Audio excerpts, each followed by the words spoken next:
بسم اللہ الرحمن الرحیم۔ شروع اللہ کے نام سے جو بڑا مہربان نہایت رحم والا ہے۔ والشمس وضحاها والقمر اذا تلاها والنهار اذا جلاها۔ سورج کی قسم اور اس کی روشنی کی، اور چاند کی جب اس کے پیچھے نکلے، اور دن کی جب اسے چمکا دے۔ واللیل اذا یغشاها والسماء وما بناها۔ اور رات کی جب اسے چھپا لے، اور آسمان کی اور اس ذات کی جس نے اسے بنایا۔ والارض وما طحاها ونفس وما سواها۔ اور زمین کی اور اس کی جس نے اسے پھیلایا، اور انسان کی اور اس کی جس نے اس کے اعضاء کو برابر کیا۔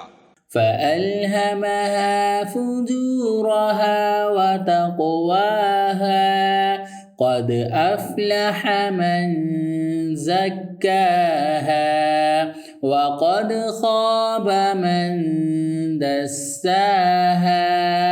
پھر اس کو بدکاری سے بچنے اور پرہیزگاری کرنے کی سمجھ دی کہ جس نے اپنے نفس یعنی روح کو پاک رکھا وہ مراد کو پہنچا، اور جس نے اسے خاک میں ملایا وہ خسارے میں رہا۔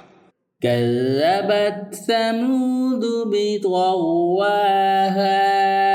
إذ انبعث أشقاها فقال لهم رسول الله ناقة الله وسقياها۔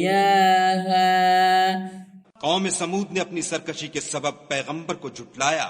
جب ان میں سے ایک نہایت بدبخت اٹھا تو خدا کے پیغمبر صالح نے ان سے کہا کہ خدا کی اونٹنی اور اس کے پانی پینے کی باری سے حذر کرو۔ فَكَذَّبُوهُ فَعَقَرُوهَا فَدَمْدَمَ عَلَيْهِمْ رَبُّهُمْ بِذَنبِهِمْ فَسَوَّاهَا وَلَا يَخَافُ عُقْبَاهَا۔ مگر انہوں نے پیغمبر کو جھٹلایا اور اونٹنی کی کونچیں کاٹ دیں تو خدا نے ان کے گناہ کے سبب ان پر عذاب نازل کیا اور سب کو ہلاک کر کے برابر کر دیا، اور اس کو ان کے بدلہ لینے کا کچھ بھی ڈر نہیں۔